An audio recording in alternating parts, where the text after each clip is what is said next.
Hello everyone and welcome to my channel. Thanks for joining me. If you're watching the replay, let me know. And also subscribe so you get notifications when I do go live. Today I'm going to be making a man card, guy card for guys. Could be a card for women depending on the color choices that you use and your female style of the person that you're making it for. So basically a card with tools. Let's get started. If you're joining me for the first time, I am Chris Brower. I am an independent Stampin' Up! Demonstrator, and I am located in Worthington, Minnesota. So I meet every most Thursdays at the Oasis. It's a gathering place. It's $5. Bring your own crafts, and there's always a card buffet for $15. All right, let's get started. As you can see, I've got out my trusty tool, hammer, screws and bolts, wrench, paintbrush, tape measure. We're going to be using all of these. I've also got some retired jute string, but I'm going to show you a trick on using that for a card so it's not quite so thick. All right, so we're going to start with making the base, the card front. So I have a piece of basic beige cardstock, and I have crumb cake ink. And I'm going to create my own background using these stamps. Let me get my camera focused a little better, and we'll zoom in a little bit. All right, so I covered this part that's always glare from my light, and obviously I can't use shiny tape, so that didn't work. All right, so I'm going to start in the middle. That is my first tip. Not a good impression. Let's try that again. Start in the middle, and I'm not even necessarily starting straight. Okay, and now I'm going to work outside, filling in the blank spaces. I think I need to re-ink my crumb cake. Not going to happen right now. So I'm just making a background. I don't know that I'm going to use, well, maybe I'll stick one of these right here. It's pretty little, but I guess it filled in a nice little spot there. You'll kind of start to see where certain shapes make sense to fill in. And just be creative. This is one of my favorite ways to make my own background paper. Let's move that up just a little bit. Let's get a full size hammer on here. Maybe not. Let's see. Oh, I'm afraid I want to kind of keep things close together, because otherwise you end up with gaps that you can't fill because you don't necessarily have the right size stamp to fill in that image. It's a lot of twisting and turning, and like I said, I just enjoy doing it. I'm going to go here with that paintbrush, and then I'm just having a few more little things to fill in. Let's put a tape measure over here, and can I get another wrench? in here. I think I can. And I think I can get another hammerhead. All right, and now I've got these little nuts and bolts, a screw and some bolts that we can fill in. It's kind of a fun little endless. You can play and play with this quite a bit. Let's go here.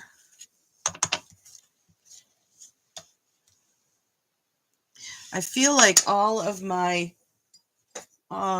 fill-in pieces are ending up along the edges. So I'm going to just grab a Post-it note here. And I want that to stick on there. I don't see that sticking on there. Let's do this. Let's just, I don't want this to get onto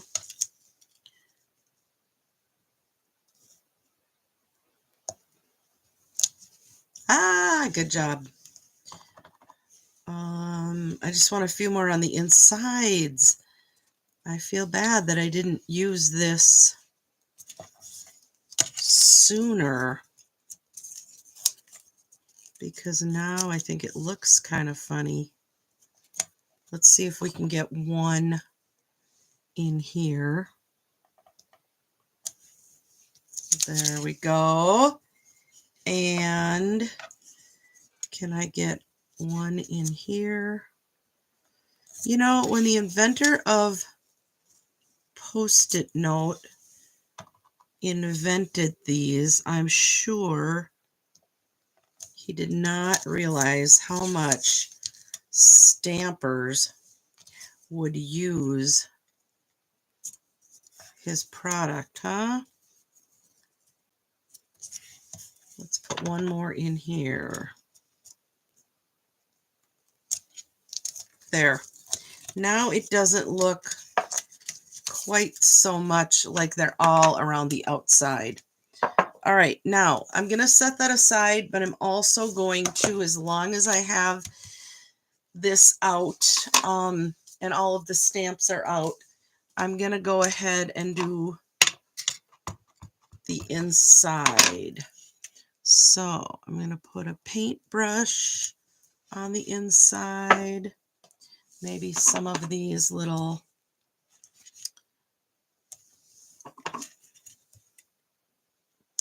nuts and bolts, and I think we'll call it good. We're also going to stamp the greeting on the inside. I'm using Cajun Craze, and I'm putting birthday wishes right on the inside. I'm done with my crumb cake, and I'm not done with Cajun Craze yet. Okay, so that's the start. That's the stamping that I need. I have one more piece here, Cajun Craze. This is on crumb cake. You're the most awesome. And that's, now I'm done stamping. No, I'm not. Let's go ahead and do the back of the card right away. I have Cajun Craze open, so we'll use that. Now I'm putting away my inks. All right. Okay, now all we have to do is assemble. So this is a piece that I die cut from the same set, the Trusty tool set. And I'm going to use just a little liquid adhesive glue, and I'm going to adhere this to the tag that I cut out of Mossy Meadow. I should have made sure that there wasn't any ink on my glass mat here. I don't think I really went over the edges too much. This is just a piece of 8.5 by 11 cardstock, cut in half and then scored at 4 1/4. All right, we're going to go ahead and attach this flat because I'm going to pop up the sentiment. Isn't that a fun way to make a background paper?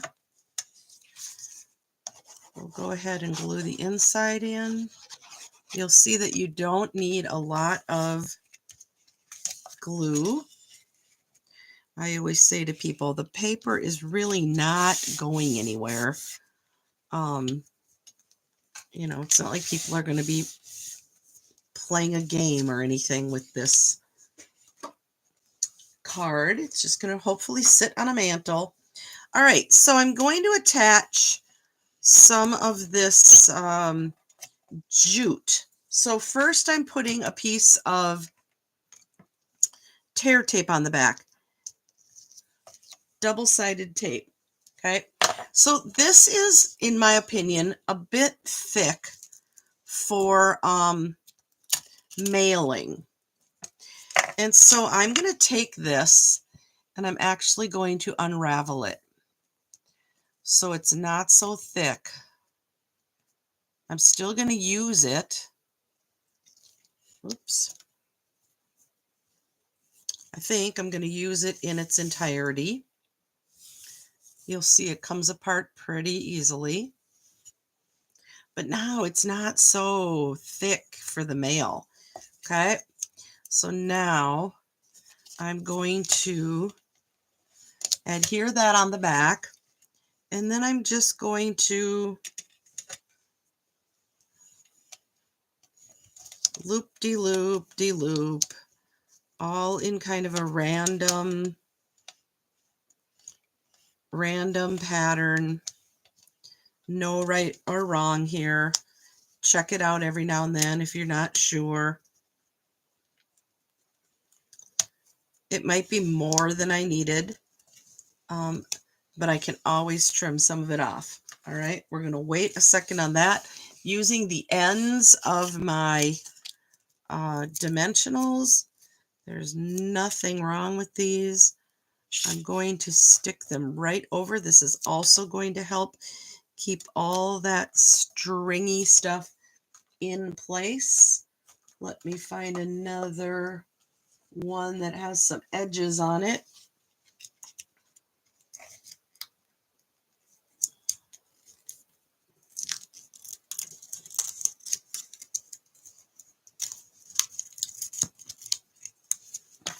There we go. It's nice because it tears easily, and you don't have to worry too much about what the back of your sentiment looks like. All right, let's just peel these off. I've got a nice sturdy foundation under this so it won't crush in the mail. And we're just going to put this down here in the lower left corner. And now I can trim off some of these. Whoops. Trim off some of these extra long ones. I might even pull this up and I'm going to gently, maybe it needs to go up just a hair because a lot of my loops are hanging off the bottom. Not a huge deal. They're just going to fold in the envelope, but there we go. There we go. What do you think? You're the most awesome birthday wishes. Now I could color in the brush if I wanted to, but I think I'm going to call it done, and I'm going to mail this one off to a friend of mine. That is it for today. quick and easy. Thank you for joining me again. Let me know if there's anything I can do for you, and subscribe to my YouTube page so that you are alerted when I have posted a live video. Have a great day. Stay warm. Enjoy the sunshine if you have any. We have rain and a little bit gloomy here. So a good day to craft. Take care, friends.